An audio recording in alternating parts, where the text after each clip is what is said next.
Next item of business is consideration of business motion 22404 in the name of Graham Day on behalf of the Parliamentary Bureau.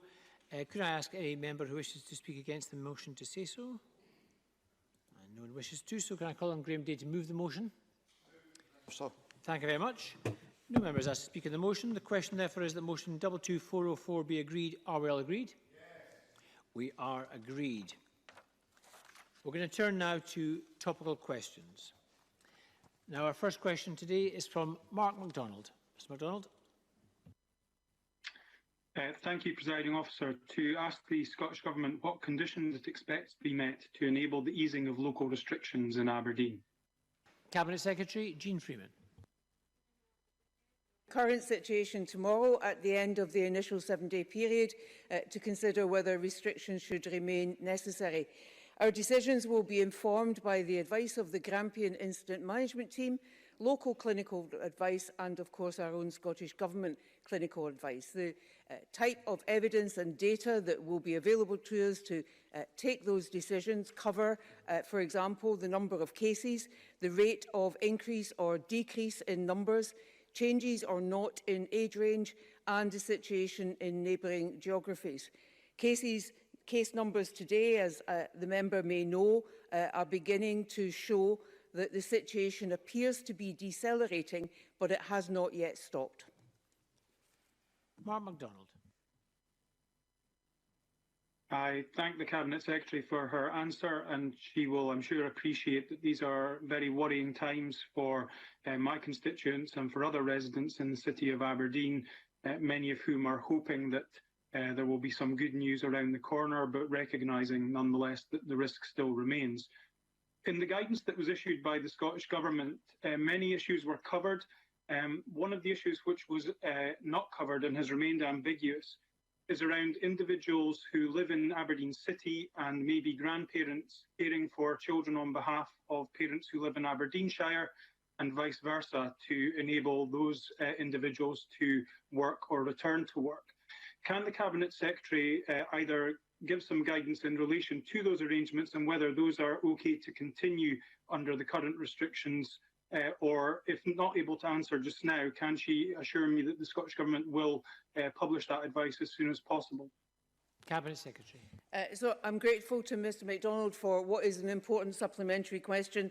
Rather than attempt to answer it in detail just now, I would undertake to provide Mr MacDonald with an answer today on the current situation, and then dependent on the decision that is taken tomorrow at the 7-day review period, that situation will either continue for another period or will be ended. But we will provide that answer to him today.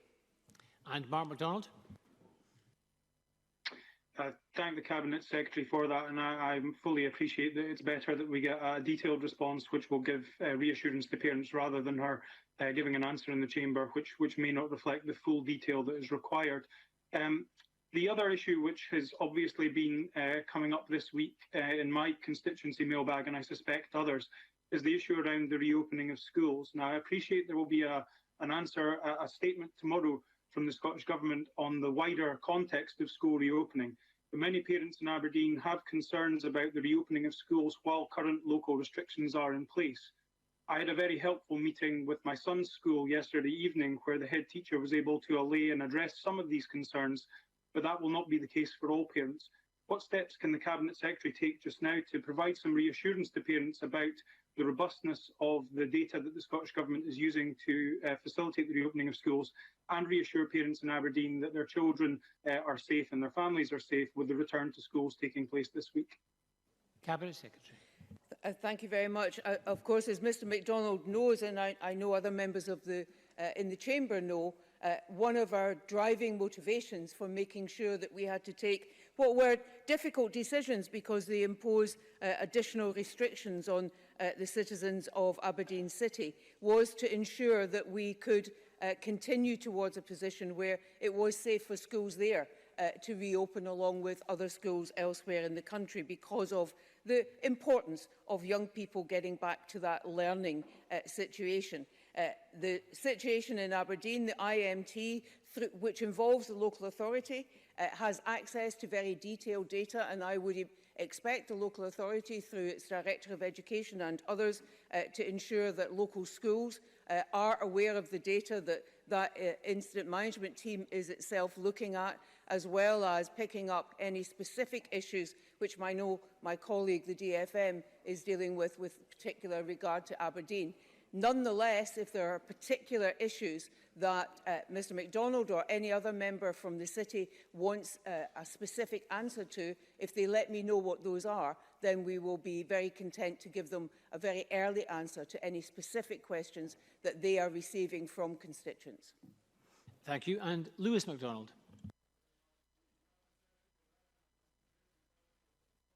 Businesses in Aberdeen did their absolute utmost to keep staff and customers safe, but have had to close meantime in order to protect the wider public health. Will she join me in supporting the petition launched today by Callis Mia of the Rickshaw restaurant, calling for the Eat Out to Help Out scheme to be rescheduled in Aberdeen to start after local restrictions have been lifted? Cabinet Secretary. Well, what I will do, and Mr MacDonald is absolutely correct, in as much as very many of the businesses in Aberdeen City, as elsewhere across Scotland, have taken great steps and gone to great pains to ensure that their premises are as safe as possible and that they comply with the guidance that we have issued for the reopening of the hospitality industry. Nonetheless, there are impacts, I recognise, on those businesses in the city because of the decisions that have been taken and the restrictions that have been imposed. I know that there has been additional financial support to Aberdeen as to elsewhere in Scotland, and I also know that the Economy Secretary is speaking with local business organisations in the city to see if there is more that they will do, and I'm very happy to ensure that she is aware of that petition and can take a view on how she might want to proceed. Thank you, and I'm going to select Tom Mason if he is there remotely. Mr Mason. Yes, I'm here. Can you hear me? We can, Mr Mason. Thank you very much. Proceed. Okay. Thank you, Presiding Officer. Contact tracing is essential if we are to get back to any normality. Yet at the beginning of this outbreak, Aberdeen Bar had to proactively get in touch with contact tracers because nobody from the NHS had contacted them. Establishments were then given an apology after they were added to a list of premises linked to the outbreak without being told. This is on top of the reports that only an additional 8 contact tracers were sent to the area. Can I ask the Minister how many contact tracers are working on this outbreak, and of that number, how many were sent after the outbreak had started? Cabinet Secretary. So NHS Grampian has 97 trained contact tracers in the local area available to be used in this. And I think from the information that we see over the short period of time where the number of cases in Grampian have grown to 253, 165 associated with this cluster, 875 contacts and traced, and more being worked on from between the reporting period yesterday and today, linked to the case numbers that I announced earlier for Grampian of 27. We can see that that contact tracing operation is working very effectively.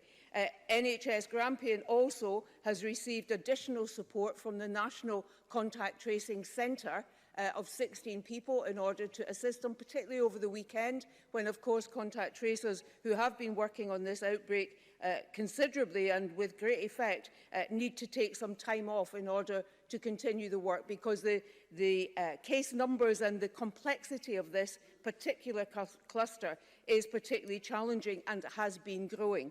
So at this point, I check this every day. We have sufficient contact tracers in Grampian. We have that additional support, and we are making sure that we have sufficient contact tracers for cases elsewhere in the country, particularly around the investigative work that is underway, looking at the 13 cases that are reported for Greater Glasgow and Clyde at this point. Thank you. And also joining us remotely, I hope, Maureen Watt.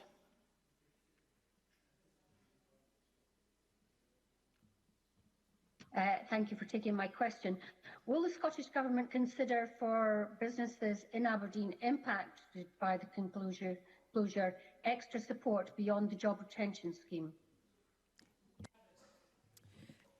So, as I indicated earlier, the Scottish Government has already provided an estimated £62 million to retail, hospitality and leisure in Aberdeen City as part of COVID relief, and £28 million provided as at the 4th of August for small business support grants. But as I also said earlier, the Economy Secretary, Ms Hislop, has been in contact with local business organisations and engaging with local partners to make sure that we understand what additional impacts may have been brought about by the imposition of the additional restrictions and whether or not there is more that we can do to support the affected businesses. Thank you. Question number 2 is from Monica Lennon. When it will begin talks with trade unions regarding NHS staff pay and conditions? Cabinet Secretary Jean Freeman. So, through the Scottish Terms and Conditions Committee, STAC as it is known, we've already begun to talk with NHS Scotland Agenda for Change trade union representatives about the approach to the pay deal for 21-22. I maintain regular contact with those trade unions and I ask them to, through STAC, to work out their plan for negotiations and to bring that back to me by the end of this month. The 2020-21 pay uplift, which is the third year of the 3-year pay agreement that was reached, was implemented, as you would expect, from the 1st of April this year. And so I'm looking forward now in the discussions that I've had with the trade unions and what comes back to me from STAC that we can begin the negotiations properly for the next round of pay talks. Monica Lennon. I thank the Cabinet Secretary for her response, but as recently as lunchtime today, trade unions are telling me that they still don't have enough clarity about where they stand, and if indeed you will get around the table with them to discuss pay. I think we all understand that clapping for healthcare workers doesn't pay their bills. So will the Cabinet Secretary give a firm commitment today to NHS staff that the Scottish Government will reopen pay talks, and if so, when, Cabinet Secretary? Cabinet Secretary. So I'm disappointed that trade unions are passing that information or expressing those concerns to Ms Lennon. I'm not doubting it, I'm just disappointed in it, because in the 2 conversations I've had with Unison and then the conversation most recently with RCN, we discussed the pay talks and what it was that I had asked them to do. Now, to be fair, I have today received a letter from STAC asking for particular clarity around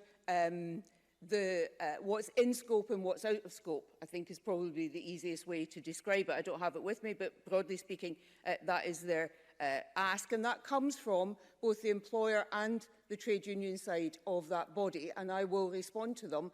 But my commitment remains as it has always been, and that is to begin the discussions and the negotiations around the next pay agreement as soon as possible, which is why I said I wanted, notwithstanding everything that everyone else is engaged in, not least those union representatives, that I wanted us to be able at the end of August to know the framework of the negotiations and then to begin those negotiations. Now, I have meetings with Unison every 2 to 3 weeks, with the RCN every 2 weeks or thereabouts, and so I'm due to speak to Unison again very shortly, and at that point, if there is further clarification that they want, or at any point, I'm happy to give it, and in the meantime, we will get back to STAC with the clarification that they've sought on the scope of the plans that I am asking them to come forward with.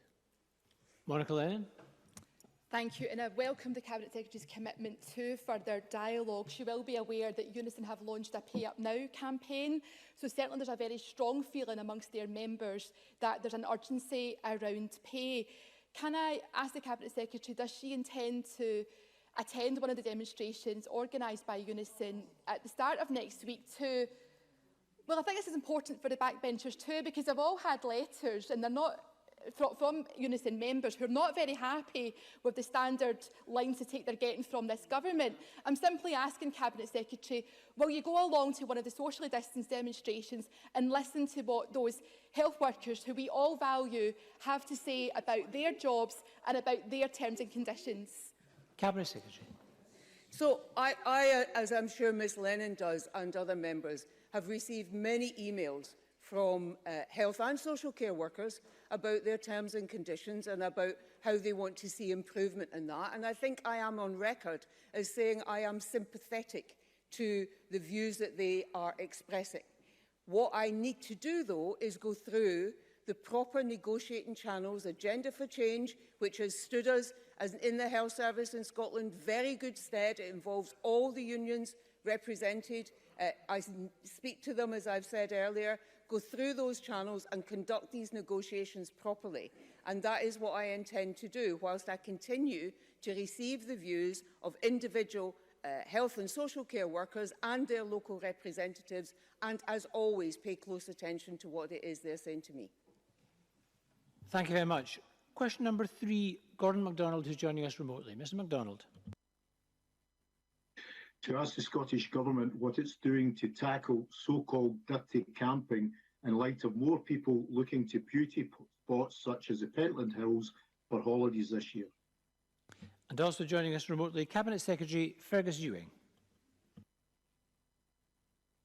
Thank you, Presiding Officer. Scotland's landscapes and indeed our national environment are amongst our most precious assets, and many people have been taking the opportunity to enjoy them and enjoy the outdoors, particularly after such a sustained period of lockdown.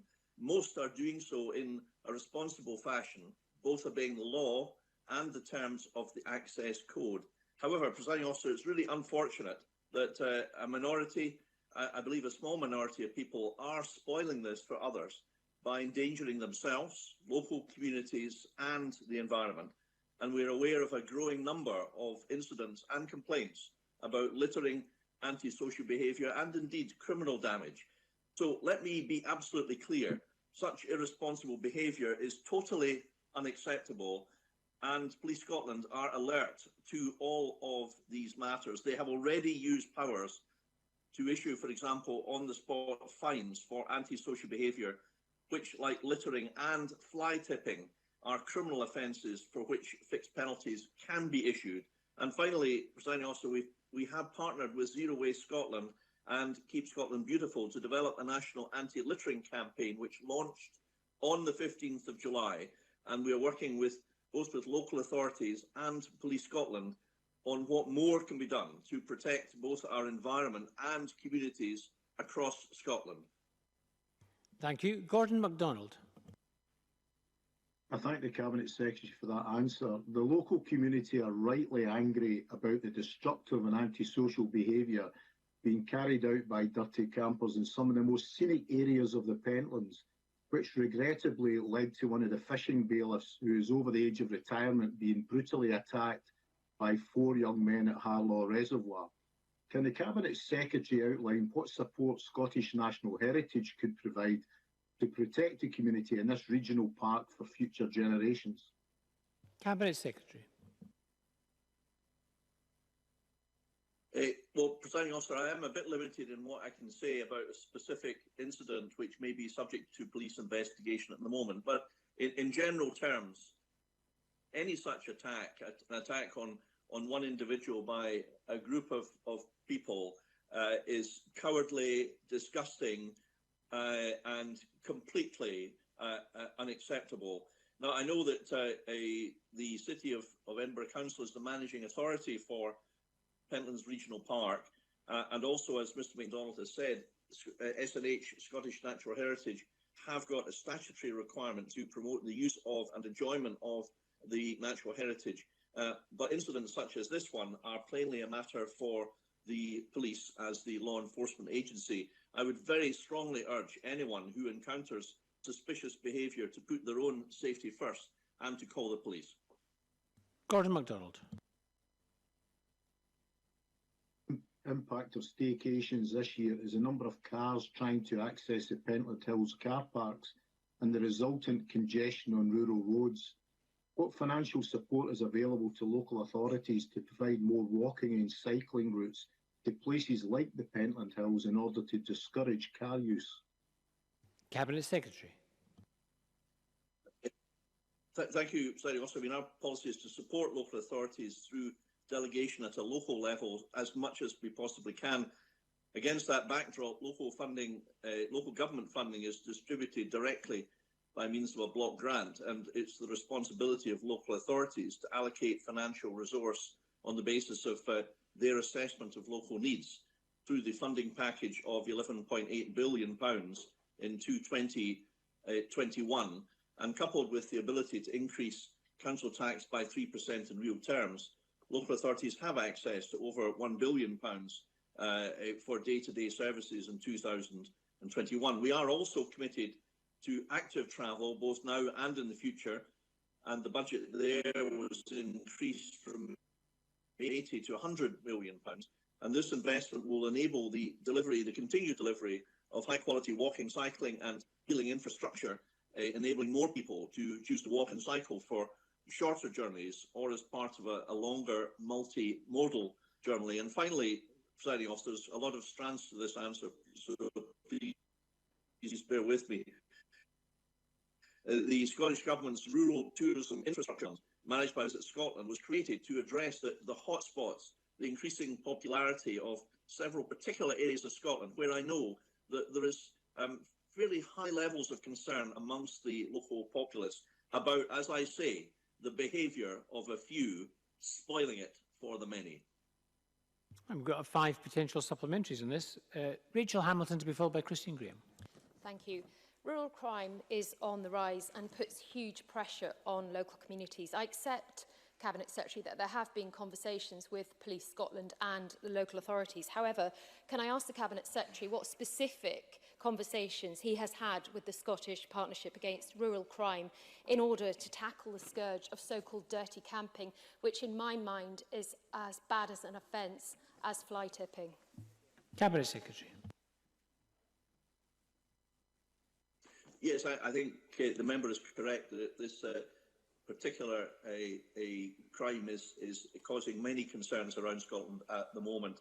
And yes, I have engaged with the police in relation to the general issues. For example, in a conference call which I chaired some weeks ago in relation to particular problems in the Morar and Arrowsake area of Scotland, when Police Scotland were represented, I know, as I referred to in my answer to Gordon MacDonald, that, for example, Police Scotland have issued many notices and fines at the Loch Lomond area.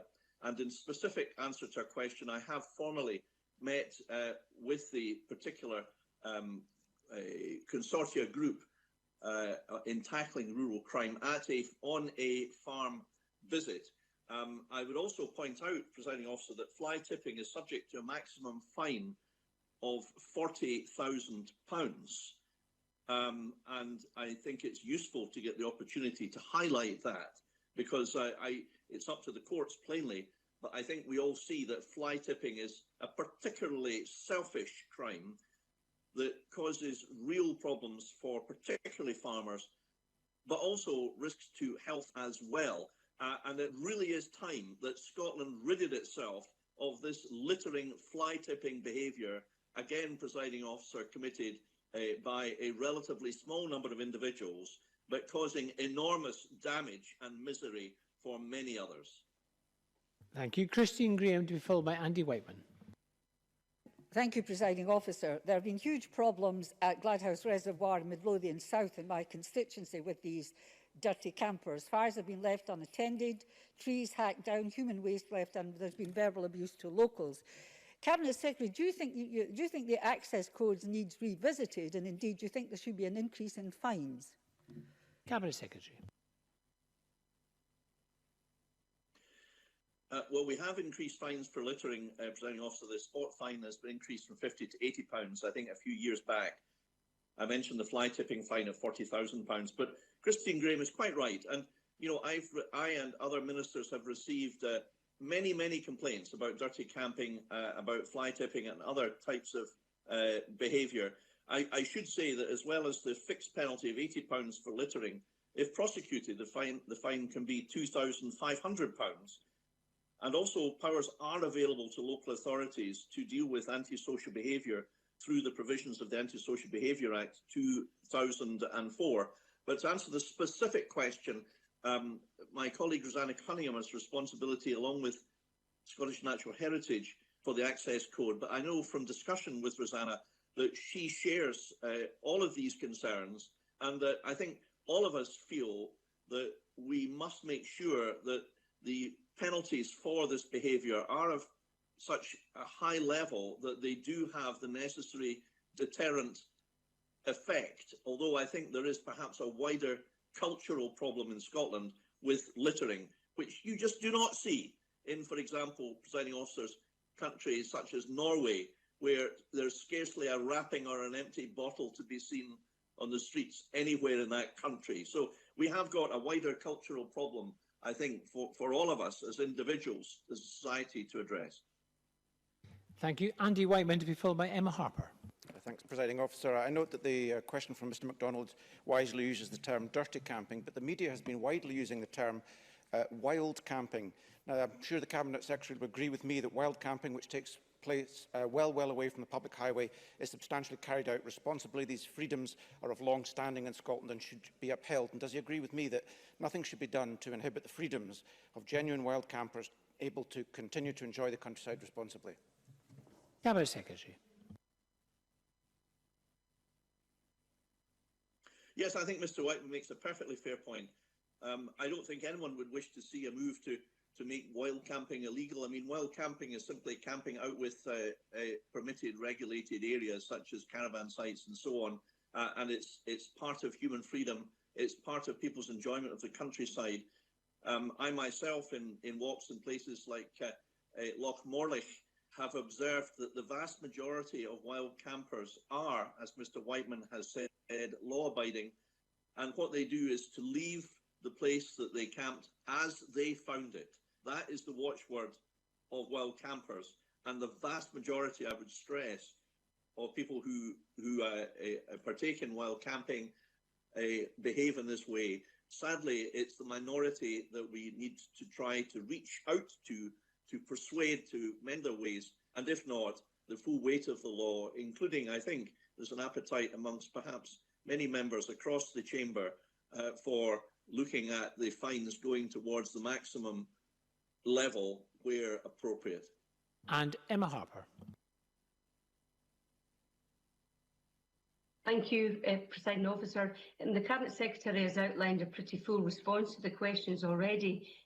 I met with Loch Ken Trust recently, and one of their staff members had been threatened with physical assault as well. And it is really worrying to hear about this brutal attack that Gordon MacDonald is describing on the fishing bailiff.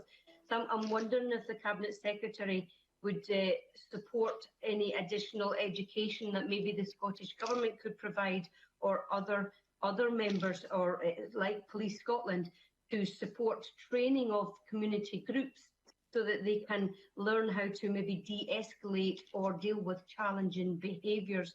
Is that something that could be looked at? Cabinet Secretary. Yes, Emma Harper is quite right to raise concerns in her region of Scotland, and I do join her in wholeheartedly condemning the behaviour of the sort that she has described.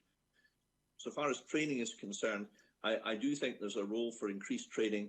I know that SNH is working with the Scottish Countryside Rangers Association and others towards that end. I know that Forest and Land Scotland have staff who are assisting in educating and informing people about how to behave, and there's a whole host of people who carry out this sort of work day and daily, for whose efforts we should all be very grateful. But I do agree with Emma Harper, Presiding Officer, that I think more can be done to train more people to do this, because plainly the response at the moment from all the agencies, although substantial, is not sufficient to deal with the problems that we are sadly seeing from a small minority in this country. Thank you very much. Now, I'm conscious that there are 3 members, John Scott, Neil Findlay and Finlay Carson, who'd also like to ask questions, but I'm afraid we've already run more than 10 minutes over. Members, hopefully we'll get another opportunity, possibly at First Minister's questions or at Minister's questions later this afternoon, to ask questions. So we're going to move on